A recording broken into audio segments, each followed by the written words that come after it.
Assalamualaikum warahmatullahi wabarakatuh. Tapi pun, Waalaikumsalam. halo sobat sahabat Unila. Kembali lagi bersama saya Anissa Lima yang pada kesempatan kali ini hadir dalam program kolaboratif yang memadukan semangat dakwah dan pembelajaran. Program ini merupakan hasil kerjasama dari Fakultas Dakwah dan Ilmu Komunikasi UIN Raden Inten Lampung bersama dengan program Sinergi Ramadan Unila TV. Selain jadi tayangan dakwah, acara ini juga merupakan praktik untuk pembuatan konten Islami pada mata kuliah reporting dan hosting. Sebelum kita jauh lebih mengenal, izinkan saya memperkenalkan diri. Saya Anggun Sahlima, mahasiswi semester 6 dari program studi Komunikasi dan Penyiaran Islam UIN Raden Inten Lampung yang akan memandu jalannya podcast kita pada hari ini. Sahabat sekalian, bulan Ramadan ini seringkali kita kenal sebagai bulan yang penuh berkah. Bulan yang tidak hanya mengajarkan kita tentang makna untuk menahan lapar dan haus, tetapi juga bulan yang selalu mengingatkan kita untuk empati dan mengingat sesama kita. Di bulan ini kita banyak banget nih melihat berbagai macam kegiatan sosial, mulai dari berbagi takjil gratis, dan sedekah, dan lain hal sebagainya. Dan ternyata dari kegiatan sosial tersebut, salah satu lembaga berperan penting dalam kegiatan tersebut. Salah satunya adalah Badan Amil Zakat Nasional yang juga berperan penting untuk menyalurkan sedekah, zakat, dan infak kepada masyarakat yang membutuhkan. Tentunya pada episode kali ini saya tidak sendirian karena telah hadir bersama kita narasumber yang luar biasa yang akan berbagi kisah inspiratifnya tentang kepedulian sosial. Beliau merupakan Kepala Pelaksana Basnas Kota Bandar Lampung, yaitu Bapak Dodi Perianto. Tanpa berlama-lama lagi, kita sambut narasumber kita pada hari ini, Bapak Dodi Perianto. Assalamualaikum Bapak. Waalaikumsalam warahmatullahi wabarakatuh, Mbak Anggun. Ya, gimana kabarnya Bapak hari ini? Alhamdulillah, Alhamdulillah, sehat. Sudah masuk puasa ke 18 dan 19 kayaknya. Betul, lancar Bapak puasanya? Alhamdulillah, insya Allah. Aktivitas masih lancar? Alhamdulillah. Oke, baik. Bapak, sebelum kita lebih jauh lagi nih berbincang tentang apa sih Ramadan dan keterkaitannya dengan kepedulian sosial, ya kan Pak? Boleh Bapak perkenalan kepada Sobat TV Unila, siapa tahu sobat-sobat ini ingin tahu lebih jauh siapa narasumber kita pada hari ini. Silahkan Bapak. Baik, bismillahirrahmanirrahim. Izin perkenalkan diri, saya Doni Perianto selaku Kepala Pelaksana Basnas Kota Bandar Lampung. Dalam hal ini kami ditunjuk sebagai pengelola zakat di Kota Bandar Lampung melalui kebijakan dari pemerintah, baik dari regulasi Undang-Undang 23 2011 ataupun SK dari Wali Kota Bandar Lampung, seperti itu. Siap. Kemudian peran Bapak salah satunya di Badan Amil Zakat Nasional Kota Bandar Lampung. Kalau dibilang peran, saya sebagai Kepala Pelaksana diamanahkan sejak tahun 2022 sebagai Kepala Pelaksana Basnas Kota Bandar Lampung, bertanggung jawab atas segala tata pelaksanaan Basnas Kota Bandar Lampung dari mulai penghimpunan, penyaluran sampai dengan tata kelola keuangan dan administrasi. Dan insya Allah, dan alhamdulillah beberapa tahun terakhir sejak 2017 sampai dengan 2025 tata kelola tersebut mendapat predikat WTP untuk laporan keuangan dan akreditasi A dari Kementerian Agama Kantor Wilayah Provinsi Lampung. Masya Allah, luar biasa sekali ya Sobat TV Unila. Ternyata peran Bapak dan jejak rekam Bapak ini sudah sangat luar biasa di Kota Bandar Lampung ini. Kemudian Bapak mau mulai untuk diskusi kita. Kan tadi Anggun sempat sebutkan bahwa bulan Ramadan ini merupakan bulan yang penuh berkah. Kemudian menurut Bapak sendiri, makna kepedulian sosial yang paling terasa nih di tengah masyarakat, apalagi momentum bulan Ramadan ini seperti apa Bapak? Makna kepedulian sosial menurut sudut pandang Bapak, silakan. Kalau kita berbicara makna kepedulian sosial, tentunya di Ramadan ini merupakan bukan Idul Fitrinya ya, lebarannya bagi orang-orang fakir miskin, saudara-saudara kita fakir miskin. Kenapa? Di Ramadan inilah momentum banyaknya komunitas-komunitas yang tiba-tiba muncul dalam tanda kutip untuk membagi sebagian dari harta mereka melalui komunitas, baik komunitas yang dalam arti tanda kutip komunitas yang legal ataupun ilegal. Kenapa? Kenapa di sini saya sampaikan ilegal dan legal? Karena untuk pengelolaan zakat, infak, sedekah di Undang-Undang 23 2011 seharusnya harus mendapat legalitas dari Basnas. Seperti itu. Dan tentu di momentum Ramadan ini menjadi momentum bagi beberapa komunitas filantropi, khususnya filantropi Islam, untuk banyak-banyak membantu saudara-saudara kita yang membutuhkan, khususnya di Kota Bandar Lampung, berupa takjil mungkin, kemudian galang donasi untuk sedekah Al-Quran ataupun penyaluran-penyaluran lainnya yang bagi mereka itu bisa memberikan hal-hal yang positif atau kebaikan bagi fakir miskin khususnya di bulan Ramadan ini seperti itu. Tidak hanya sebatas itu, kalau kita melihat 5 tahun terakhir itu kan Indonesia itu kan masuk dalam kategori negara paling dermawan di dunia. Masya Allah. Itu juga yang melandasi kenapa di Ramadan ini juga tingkat kedermawanan kita itu tinggi. Kalau kita ya, Bapak, meningkat, ya? Betul. kemudian belum lagi beberapa para ustadz menyampaikan di Ramadan pahala, kebaikan, ibadah kita dilipat gandakan seperti itu. Insya Allah itu juga menjadi penguat kenapa kepedulian sosial itu juga semakin meningkat di bulan Ramadan seperti itu. Baik, mengingat tentang kepedulian sosial nih Pak, kan masyarakat kita ini kan berbagai macam dari kalangan jenis, apalagi kayak generasi Gen Z gitu ya Pak ya. Kemudian menurut Bapak nih, langkah nyata apa nih yang dapat kita lakukan untuk membantu sesama selama bulan Ramadan Pak? Oke. Silahkan. Untuk kawan-kawan Gen Z sebenarnya banyak hal yang dilakukan. Hal yang paling kecil aja, yang paling kecil. Tidak perlu mengeluarkan materi yang terlalu besar. Hal paling kecil adalah dengan merepost, meng-share ataupun membagikan ajakan-ajakan donasi yang muncul di media sosial dari lembaga-lembaga resmi seperti Basnas misalkan. Misalkan Basnas punya program sedekah Al-Quran, santunan fakir miskin di 20 kecamatan misalkan. Itu bisa di-share melalui media-media sosial yang memang kredibilitasnya itu memang jelas legalitasnya seperti itu. Itu hal yang kecil bisa dilakukan. Kemudian hal yang lebih lanjut yang bisa dilakukan yang bersifat kontinuitas itu adalah dengan membentuk komunitas-komunitas kecil. Misalnya seperti kawan-kawan mahasiswa, membentuk komunitas berbagi takjil seperti itu. Kalau kita lihat dari aspek lembaga pendidikan ya teman-teman yang mungkin yang ilmunya relevan dengan ZIS ataupun Basnas bisa membuat artikel, jurnal ataupun skripsi yang berkaitan dengan filantropi Islam yaitu zakat infak sedekah itu seperti itu. Sehingga edukasi dan literasi zakat di Kota Bandar Lampung itu meningkat. Sekedar informasi, beberapa kajian terakhir, edukasi literasi zakat di Bandar Lampung itu masuk kategori rendah.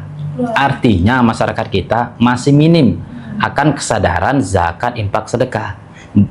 Baik itu yang disalurkan melalui lembaga resmi ataupun disalurkan melalui lembaga yang tidak resmi seperti itu. Oke, sahabat TV udah bisa dipahami ya bahwa penjelasan dari Bapaknya ini kita bisa memulai dari langkah kecil. Terkecilnya adalah merepost postingan ulang dari Badan Amil Zakat Nasional untuk berbagi kebaikan, karena sekecil apapun langkah yang kita lakukan itu akan sangat berdampak bagi masyarakat. Baik Bapak, untuk pertanyaan diskusi selanjutnya kan dari bisa Bapak jelaskan nggak sih Pak, kan masih banyak nih teman-teman yang nggak tahu siapa aja sih ternyata yang dapat mendapatkan zakat ini. Betul sekali. Kan karena kan banyak banget golongan. Nah mungkin teman-teman ini nggak tahu nih, kita nih berzakat, kita dibayar zakat untuk siapa sebenarnya zakat yang kita bayarkan ini? Silahkan Bapak. Benar. Kalau kita merujuk di Al-Quran surat At-Taubah 60 itu kan sudah jelas. Allah katakan ada 8 asnaf yang layak, yang berhak untuk menerima zakat, dari mulai fakir, miskin, amil, mu'alaf, ghorimin, fisabilillah, dan ibnu sabil. Nah, di antara 8 golongan tersebut itulah orang-orang yang berhak yang nantinya kita salurkan zakat yang kita kelola melalui Basnas ataupun melalui lembaga resmi zakat lainnya seperti itu. Nah, di antara 8 asnaf itu tadi tentu kita memiliki klasifikasi siapa yang masuk kategori fakir, siapa yang masuk kategori miskin, sampai dengan siapa yang masuk kategori yang terakhir yaitu ibnu sabil itu tadi seperti itu. Di Basnas atau di lembaga zakat itu sudah punya standar-standar masing-masing. Fakir itu siapa, miskin itu siapa, kemudian ghorimin itu kategorinya seperti apa, sampai nanti di asnaf yang terakhir fisabilillah ataupun ibnu sabil itu kategorinya seperti apa. Kalau kita mengacu ke definisinya tentu banyak literasi, fakir itu siapa, miskin itu siapa. Bahkan ada yang lebih menarik ketika kita mengambil definisi ghorimin, orang yang terhutang, banyak yang datang ke Basnas seolah-olah semua orang yang terhutang itu masuk kategori ghorimin. Padahal tidak semua ghorimin masuk dalam kategori 8 asnaf. Kalau kita tarik semua ghorimin itu masuk kategori 8 asnaf, kita bayangkan kita punya cicilan motor, mobil, rumah, ujung-ujung datang ke Basnas. Masuk dalam kategori mengkategorikan diri sebagai ghorimin, itu kan nggak masuk seperti itu. Jadi kategori ghorimin di sini adalah orang yang berhutang, yang terhutang karena untuk memenuhi kebutuhan konsumsi hariannya. Seperti itu. Misalnya untuk makan pun dia tuh tidak punya uang, harus ngutang ke warung tetangga. Itu bisa kita kategorikan sebagai ghorimin. Bukan orang yang sudah cukup harta, dia beli rumah, nyicil rumah, utang mobil, utang motor, kemudian datang ke Basnas mengaku sebagai ghorimin. Itu tidak seperti itu. Makanya tadi kita sampaikan ke-8 asnaf itu, Basnas khususnya itu memiliki kriteria siapa saja yang masuk ke dalam kategori 8 asnaf itu tadi, seperti itu. Jadi kita memang harus paham ya Pak ya. Benar. Siapa-siapa saja golongannya. Jadi kita tidak mudah untuk mendeskripsikan. Benar. Ternyata aku nih masuk ke Gorimin. Ternyata nggak gitu ya Pak ya. Benar konsepnya. sekali. Oke, siap Bapak. Kemudian kalau misalkan zakat ini kan ya, yang Anggun tahu itu penyalurannya adalah berbentuk beras. Nah, terutama untuk masyarakat-masyarakat desa nih Pak. Apakah zakat itu tuh memang hanya berbentuk beras atau memang bisa diubah ke dalam hal bentuk lainnya Pak? Baik. Silakan Pak. Mungkin teman-teman ini nggak paham nih, ternyata pembayaran zakat ini harus bentuk beras, tapi Ya. ternyata saya nggak ada beras, saya adanya uang cash gitu. Baik. Gimana Pak? Kalau di Basnas, kami tidak hanya berpatokan dengan beras, kita juga menggunakan acuan uang tunai. Tentunya uang tunai itu juga konversi dari harga beras yang biasa dikonsumsi. Kalau kita tarik mundur ke belakang, di zaman Rasulullah itu kan membayarkan zakat fitrah itu kan dari makanan pokok. Melalui gandum ataupun kurma, seperti itu. Tapi kalau kita tarik di era sekarang, kalau kita berbicara di zakat kontemporer ini kan tidak harus dengan beras, seperti itu. Bisa dikonversi dengan uang tunai. Kalau di Basnas sendiri, kita sudah membuatkan acuan di edaran di 2026 ini, di Ramadan 1447 Hijriah ini. Ya, ini beras untuk 2,5 kg dengan asumsi 1 kilonya harga 15.000. Jadi kalau kita konversikan ke rupiah itu sekitar 37.500 per jiwa per orang untuk zakat fitrahnya. Namun itu bukan menjadi standar mutlak. Kita kembalikan lagi ke masyarakat, ke muzaki yang bayar zakatnya ke Basnas. Kalau mau menggunakan standar Basnas 37.500, kalau misal kamu ada standar acuan masing-masing tidak masalah. Yang salah itu adalah ketika membayar zakat tidak sesuai dengan batasan nisab yang ditentukan. Misalnya zakat fitrah kita tentukan 2,5, ternyata bayarnya 1,9 atau 2 kilo, itu kan jauh mengurangi daripada nisab yang sudah ditetapkan, seperti itu. Lebih di atas nisab lebih bagus. Lebih di atas minimal lebih bagus ketimbang kurang ataupun ngepas dari standar minimalnya, seperti itu. Kemudian Bapak kan tadi Bapak menyebutkan bahwa pembayaran tidak hanya melalui beras ya Pak ya. Benar. Apakah itu akan mengurangi keutamaan dari pembayaran zakat tersebut Bapak? Ya. Menurut kami itu tidak menjadi pengurang dari keutamaan untuk membayar zakat, karena kalau kita berbicara keutamaan itu adalah kebermanfaatan dari apa yang diterima oleh lembaga zakat, kemudian disalurkannya itu kebermanfaatannya seperti apa. Kenapa kita bisa asumsikan menggunakan uang tunai? Kalau kita menggunakan uang tunai, kebermanfaatan uang tunai tersebut bisa lebih banyak ketimbang dengan hanya sebatas beras. Misalnya kita di Basnas tidak hanya beras, tetapi juga didampingi dengan uang tunai. Uang tunai 100 atau 200 ribu, sehingga uang tunai ini bisa dimanfaatkan untuk mencukupi kebutuhan-kebutuhan masak yang lainnya. Belum tentu di rumahnya ada minyak, ada gas, ataupun ada bahan-bahan dapur lainnya, seperti itu. Sehingga komparasi antara uang tunai dengan beras itu menurut kami itu sudah cukup standar lah untuk pembayaran bisa melalui beras dan uang tunai, seperti Jadi sama sekali tidak mengurangi keutamaan daripada membayar zakat. Insya Allah tidak akan Walaupun mengurangi. sudah berubah wujudnya, bukan beras lagi Benar. seperti zaman dahulu gitu ya Pak ya. Benar. Oke, baik. Kemudian untuk pembayaran zakat ini Pak, kan kata Bapak tidak harus melalui beras gitu kan. Benar. Berarti uang tunai. Apakah kita ini sebagai masyarakat harus langsung datang nih ke kantor Basnas, saya mau bayar zakat gitu kan? Karena kan mungkin sahabat TV Unila berpikir kalau misalkan diubah jadi uang berarti kita harus datang langsung ke kantor Basnas untuk bayar gitu Pak. Bagaimana Bapak cara pembayarannya kalau tidak melalui itu? Ya, kalau kita lihat di era digital sekarang sangat tidak memungkinkan kalau kita terlalu saklek dengan cara-cara konvensional. Apalagi yang namanya muzaki itu kan mereka penuh dengan kesibukan. Waktu luang mereka untuk datang ke kantor itu sangat sedikit. Kami di Basnas Kota Bandar Lampung hampir 80-90% itu pelayanannya melalui layanan digital. Artinya transaksi digital itu diperbolehkan, karena salah satu syarat itu bukan menjadi bagian dari syarat sahnya zakat yang ditunaikan.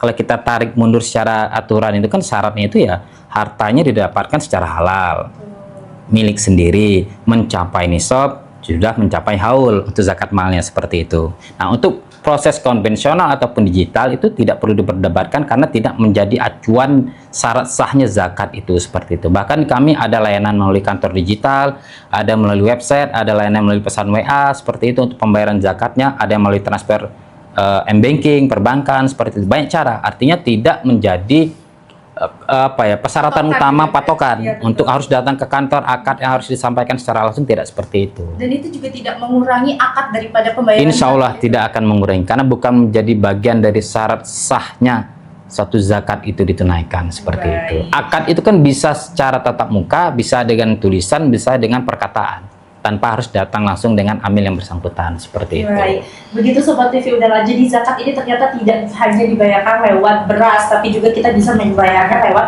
uang tunai gitu ya Pak ya. Dan pembayarannya juga tidak harus datang langsung nih ke kantor Basnasnya, tetapi juga ada layanan lewat digitalnya Digital, ya. begitu.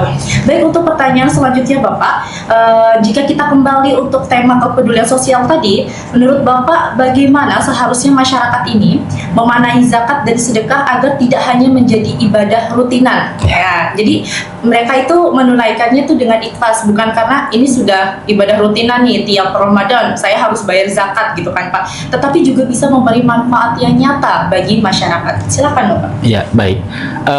Seperti yang tadi saya sampaikan, khususnya di Lampung, terkait edukasi literasi zakat itu masih rendah. Ini perlu kita sama-sama, semua pihak itu perlu memberikan edukasi literasi untuk lebih menyebarkan lagi informasi tentang kewajiban-kewajiban zakat. Banyak di masyarakat kita hanya berpikir zakat itu hanya di bulan Ramadan. Padahal belum tentu haulnya dia ini, si muzaki ini, belum tentu haulnya itu di Ramadan.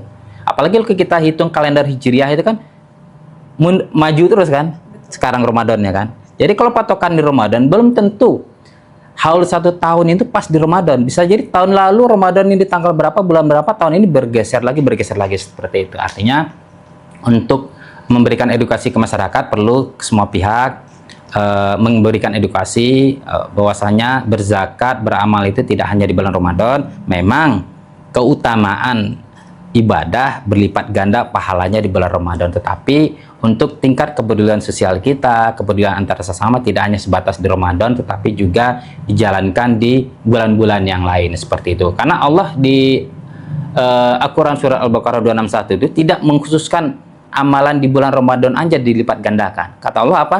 Perumpamaan orang-orang yang menginfakkan hartanya di jalan Allah seperti satu butir. Satu butir menumbuhkan 7 tangkai. Masya Allah. Satu tangkainya itu diberikan lagi 100. Bayangkan, berarti sekitar 700. Dan ingat, hitungan matematikanya Allah berbeda dengan kita.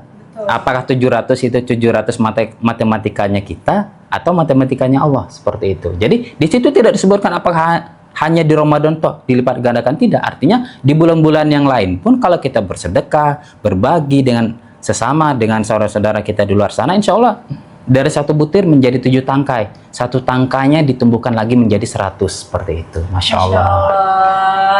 Terakhir Bapak Dia, pesan dari Bapak untuk generasi-generasi muda di Indonesia ini agar agar selalu meningkatkan kepedulian sosialnya, tidak hanya di bulan Ramadan Bapak. Ya, seperti tadi yang kita diskusikan terkait dengan kepedulian sosial tidak hanya sebatas bulan Ramadan, bisa teman-teman dari kalangan Gen Z misalnya membuatkan komunitas-komunitas berbagi dari hal-hal yang kecil, dari komunitas-komunitas yang kecil, dari tetangga-tetangga yang membutuhkan, kita bisa berbagi satu sama lain seperti itu. Dan tentunya ketika dalam jumlah yang skala yang besar, kita perlu berkolaborasi dengan lembaga resmi seperti Basnas. Kenapa? Izin kami sampaikan kepada teman-teman semuanya, bahwasanya di Undang-Undang 23 2011 itu ada sanksi pidana bagi perorangan, kelompok, komunitas yang mengumpulkan, mengelola zakat, infak, sedekah tanpa ada legalitas dari Basnas seperti itu. Di situ ada sanksi pidananya, sehingga perlu teman-teman yang membuat komunitas berbagi, komunitas sosial, selama masih menggunakan atau mengelola dana umat, zakat, infak, sedekah, sebaiknya kita harus berkoordinasi dengan lembaga resmi seperti Basnas seperti itu. Baik, luar biasa sekali penjelasan dari Bapaknya, mulai dari ternyata Basnas ternyata zakat tidak hanya dibayarkan lewat beras, kemudian kita bisa melakukan hal-hal kecil untuk berdampak. Terima kasih banyak Bapak untuk insight-nya hari ini, luar biasa. Semoga dapat bermanfaat untuk teman-teman Sobat TV Unila.